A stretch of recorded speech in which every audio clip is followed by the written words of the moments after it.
ગુસાઈજી એમને ચરણ સ્પર્શ કરવા દેતા અને ભગવાન દાસનો પાછો અંગીકાર કર્યો. વૈષ્ણવ થકી જ વૈષ્ણવમાં બધો મેળ પડે.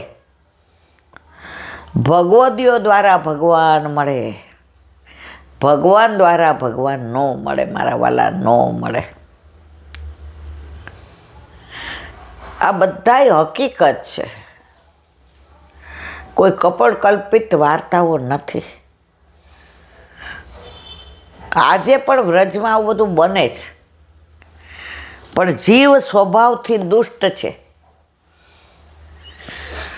અત્યારે કોમ્પ્યુટર યુગ, ટીવી, મોબાઈલ. આજ સવારે આપણે ખેતરે ગયા, બરાબર? ગાય ને બછડા તો આમ હવે બાપા, બછડું તો એવું રાજી થઈને ડાબડું થઈને આમ જોવે અને કેલી કરે. હવે મેથી ને બધું ઉગ્યું હતું. હવે રસ્તામાં એક જગ્યાએ ઓલું ટ્રાફિક હતો તો ઊભા રહ્યા. 8 છોકરાઓ કોલેજના ઓલી હોટલ આગળ બેઠા હતા. 8 હાથમાં મોબાઈલ. કોઈ એકબીજા સાથે વાત નહોતું કરતું. 8માંથી 5 ને ચશ્મા હતા, મોબાઈલ જોઈ અને અરે યુવાનિયામાં તો કેવી તરવરાટ હોય, કેવી ઉલ્લાસની વાતો હોય. મરેલાની જેમ બધા બેઠા હતા. આટલો ટ્રાફિક. એ લોકોને ખબર નહોતી કે એની ખુરશી સુધી બધું આવી ગયું છે. આ દશા થઈ છે આપણી. પણ જેના ઘરે ઠાકોરજી બિરાજે છે ને, એને સવારે ગાય પાસે જવાનું મન થાય, એને મોબાઈલ જોવાનું મન ના થાય. અને તમને ગાડી આવડે તો આકાશને, બેટા હાલ ખેતરે. એટલે બહુ કે અમે 2 આવીએ છીએ. અરે વાહ મારવાલા,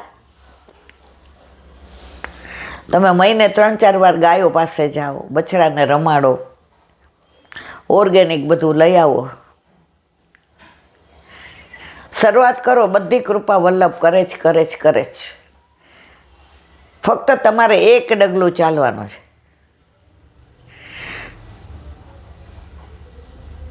એક હિન્દી પિક્ચરનું ગીત છે, હું ભૂલી ગઈ.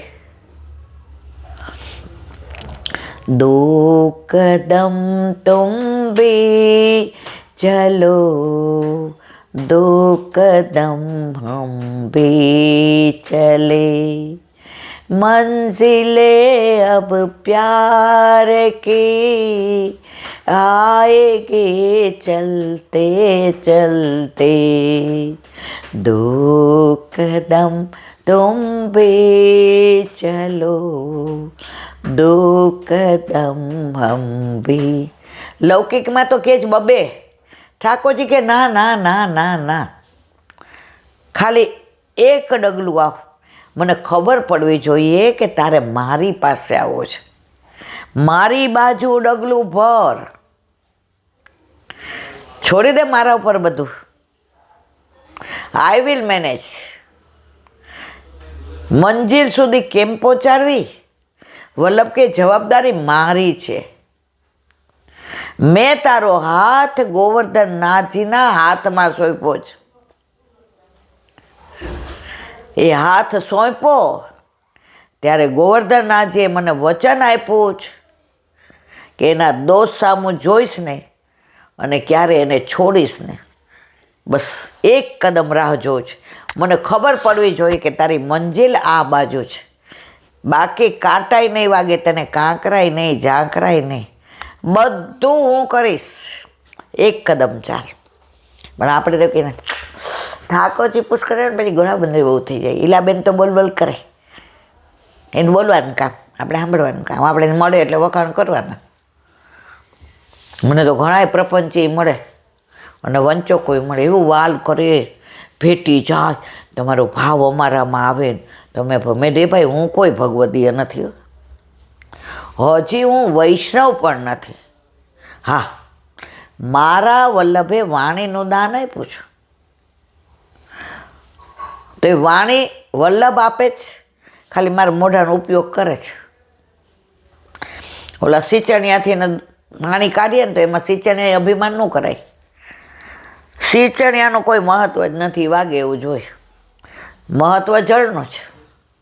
તો મારા પેલા વલ્લભની વાણી, મારું આમાં કાંઈ નથી. મેં એક વાક્ય વાંચ્યું હતું, જ્યારે બીજી રીતે હર્ટ થાય ને તો દુઃખ નથી થતું, પણ માણસને ઓળખવામાં જ્યારે હર્ટ થાય છે ને ત્યારે બહુ દુઃખ થાય છે, અને ત્યારે ઘણું બધું ગુમાવી દઈએ છે. તો અત્યારે મારે ઘણી વાર આવું થાય. આમ લોકો મને એવું વાલ પ્રેમ કરે ને, હું એની વાતોમાંય આવી જાઉં પાછી. પહેલાં તો ઠાકોરજી પુરુષ હોય ને ઘરે સત્સંગમાંય વહી જતી હતી. પછી મને એક ભગવદીએ શીખવાડ્યું. મેં કીધું બા આવું થયું, ગોળી હારી. મેં કીધું કેમ? આપણને કોઈ ફોન કરે પહેલાં પૂછાય, ક્યાંના છો મારા વાલા, તમારું ગુરુ ઘર કયું?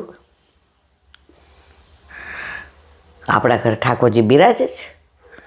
પછી એ કે હા પાડશે હોયલા, અને હાંચે એ બાની વાણી હાંચે. તો એ કે હા. તોય મેં કીધું બાવ, એ કે બીજું વાક્ય પૂછી જ હોય, ક્યાં પુષ્ટ કરાવ્યા? હવે એમાં એકવાર ભરાણી, તમારા ઘર ઠાકોરજી બિરાજે? ક્યાં પુષ્ટ કરાવ્યા અહીંયા? પછી હું ગઈ તો મેં કીધું તમારા ઠાકોરજી ક્યાં બિરાજે છે? એટલે એની વહુ કે અમારે તો ભાભુના ઘરે છે. તોય બોતડી હું સમજી નહીં.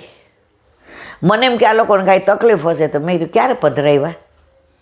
ના ના, અમારા ઠાકોરજી અમારા ઘરે રમતા છે, અમારા ભાભુને ઘરે વર્ષોથી, બાના ઠાકોરજી ભાભુને ઘરે.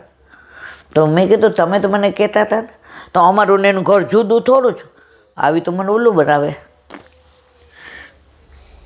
એટલે જીવનમાં ખટ્ટા ને મીઠા બધા અનુભવો મળે, પણ તોય હજી મને સમજણ પડતી નથી. તો અહીંયા આપણે વ્રજ વિહારની અંદર આજે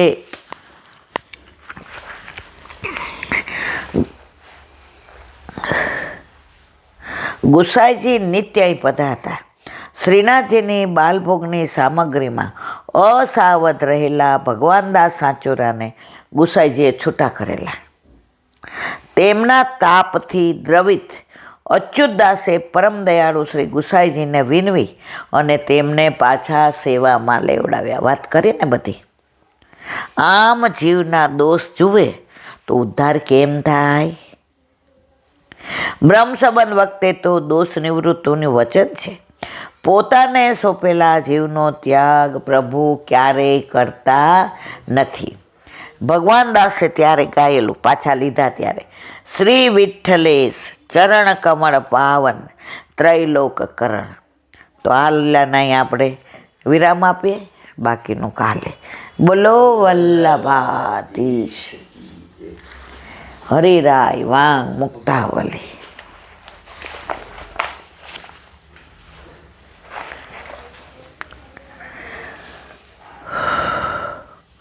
શ્રીમદ ભાગવતમાં ભક્તજના જ્ઞાનાવતાર શ્રીમદ વ્યાસચરણે યુદ્ધ પ્રત્યાંત પુષ્ટાતુનો ભગવદ અનુગ્રહ કર્યો છે. પોષણમ તદગ્રહ. શ્રીમદ ભગવદ્ ગીતામાં પણ શ્રી કૃષ્ણચંદ્ર શ્રીમુખથી આજ્ઞા કરે છે કે તેષા મેવાનુકંપાર્થ, એમાં જે અનુકંપા કહી છે તે જ પુષ્ટિ. ઉત્તર મીમાંસાના 3 અધ્યાયમાં પણ કહ્યું છે વિશેષાનુગ્રહસ્ય. એ સૂત્રમાં સ્પષ્ટ રીતે ભગવત અનુગ્રહનું જ અને ભગવત કૃપાનું જ પ્રતિપાદન કરેલું છે. અને એ જ સૂત્રના ભાષ્યના પ્રકાશમાં પણ શ્રી પુરુષોત્તમજીએ આજ્ઞા કરી છે કે આ અનુગ્રહ જ પુષ્ટિ કહેવાય છે. અનુગ્રહ, પુષ્ટિ, આ જ આપણો પુષ્ટિ માર્ગ. એક જણે જે જેને પૂછ્યું, એ કે મંગળ બહુ નડે છે, આ ગ્રહ તો જે આ ગ્રહો નડતા હોય શું કરવું? જે સરસ જવાબ આપે. તમે બ્રહ્મ સંબંધ લ્યો ને એટલે ઠાકોરજીનો અનુગ્રહ તમારા ઉપર રહે. જેના ઉપર ઠાકોરજીનો અનુગ્રહ હોય ને એને કોઈ ગ્રહ નડે નહીં. જેના ઉપર ઠાકોરજીનો અનુગ્રહ હોય ને એને કોઈ ગ્રહ નડે નહીં. નડે છે તો તમારા પર તમને વિશ્વાસ નથી.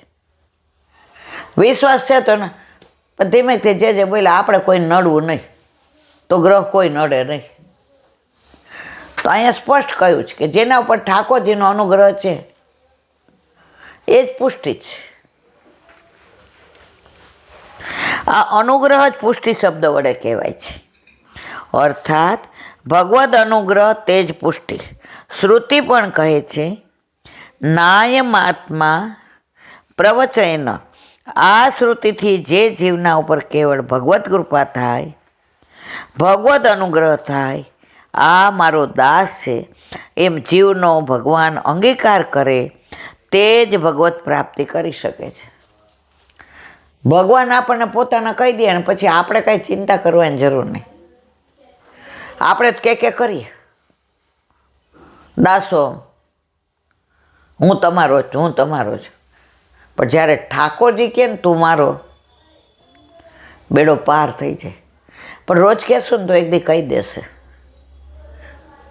આપણે જેની યાર બોલતા ન હોય ને એને રોજ ફોન કરીએ, એ જય શ્રી કૃષ્ણ મારા વાલા, તબિયત સારી છે ને? સાંભળું તો વચ્ચે, હા સારું જ, મૂકી દઈએ, મળે બીજે દી કરીએ.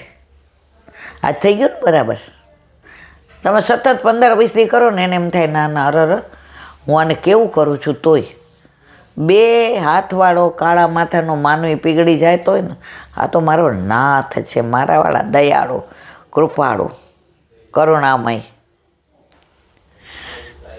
રોજ કહેશો તો એક દી કહી દેશે હા ભાઈ તું મારો. બસ પ્રભુ જાયને મારો કે ને એને તારે, અને આપણે મારું મારું કરીએ તો મારે કે લે ત્યારે સગુન બહુ અવાજ કરે. ભગવદ અનુગ્રહ. આ શ્રુતિથી જે જીવના ઉપર ભગવત કૃપા થાય, ભગવાન અનુગ્રહ થાય, આ મારો દાસ છે એમ જીવનો ભગવાન અંગીકાર કરે તે જ ભગવત પ્રાપ્તિ કરી શકે. બોલો વલ્લભા હરિરાય મહાપ્રભુજી કી. રોજ એમ થાય કે આજે તો 7:30 પણ આવે. આ બધા વિષય એવા છે ને, દયારામભાઈના ચંદ્રાવલા. આપણે અત્યારે 8મા ચંદ્રાવલાનું અનુસંધાન કરીએ. હવે આગળ વાલ્મીકી પોતાના જણના અવગુણને પણ ગુણ માને, એવો મારો વલ્લભ. વાલ્મીકી મરા કરતા હતા તે ઉલટાને સુલટું માન્યું અને રામ રામ નામનો સ્વીકાર કર્યો. આમ પ્રભુ ઉલટાનું પણ સુલટા કરી માને જ. માટે ભક્ત શિરોમણી સુરદાસજીએ ગાયું છે ભજ સખી ભાવ ભાવિક દેવ, કોટી સાધન કરો કો તો ન માને સેવ, ધૂમકેતુ કુમાર માંગ્યો કોન માર્ગ પ્રીત,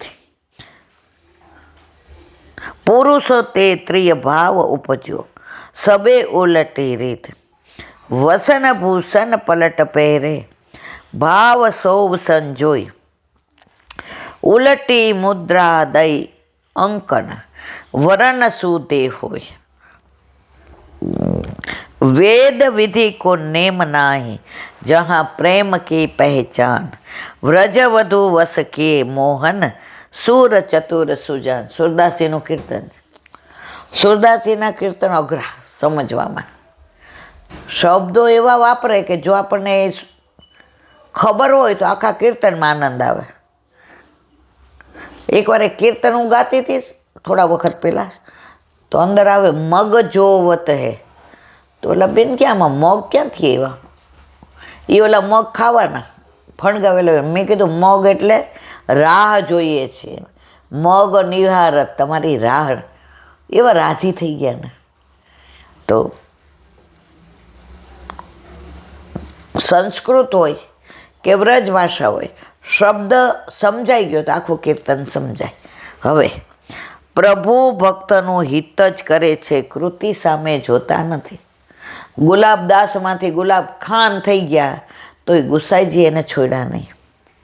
ભક્તની ઈચ્છાને જાણીને યોગ્ય ફળ આપે છે. ઉલટું કરે તો પણ સુલટું થઈ જાય. અંક છાપવા મુદ્રા ઉલટી હોય પરંતુ છાપતા સીધી જણાય. આપણે પ્રેસ હતો, હવે તમે ને હું એ જાણીએ એ કોઈ ન જાણે. આ બધું છપાય ને એને પહેલાં ઉલટી મુદ્રામાં ટાઈપ કરવું પડે. એમાં 14નાય ટાઈપ હોય ને 12નાય હોય ને ઇટાલિકી હોય ને બધું કેટલુંય હોય. પણ એ જે આપણે જાણતા હોઈએ, હવે બીજા આમ જોઈએ કે ઇલેબેન આ તો ઊંધું ટાઈપ કર્યું છે, પણ મારવાલા ઊંધું પછી તમે જ્યારે છાપો ને તો સવળું થઈ જાય. તો આપણા ઠાકોરજી એવા છે, આપણા અવગુણ એવા બધા હોય ને ઠાકોરજી કે કાંઈ વાંધો નહીં, તું અવળું કર, હું બધું હવળું કર. અવળાને સવળું કરનારા છે. અને તોય અમારા ઘરે નથી લાવવા, અમારે અવળું જ રહેવા દેવું. તો રહેવા દો મારા વાલા. ગોપીજનો ભગવાન પાસે ગયા ત્યારે ફક્ત વેણુનાદ સાંભળતા જ તેઓ જે સ્થિતિમાં પ્રભુ પાસે પહોંચ્યા ત્યારે તેરા શરીરના વસ્ત્રો આભૂષણો ઉલટા સુલટા હતા, પરંતુ સન્મુખ થતા થઈ ગયા સવળા. આ પ્રભુ એ જ આપણા ઘરે બિરાજે જ, એ જ આપણા માથે બિરાજે જ. મારા વાલા બીજો કોઈ નહીં. તો ક્યારેક અવળું બોલાઈ જાય કે અવળું થઈ જાય ને, એ કે આ તો ઓલા પ્રેસના છાપવાના છે એટલે ઉલટું જ છપાય એટલે સીધું થઈ. આપણે ઠાકોરજી પાસે જાય એટલે બધું સીધું. પણ એમાં ઠાકોરજી હોવા જોઈએ ને.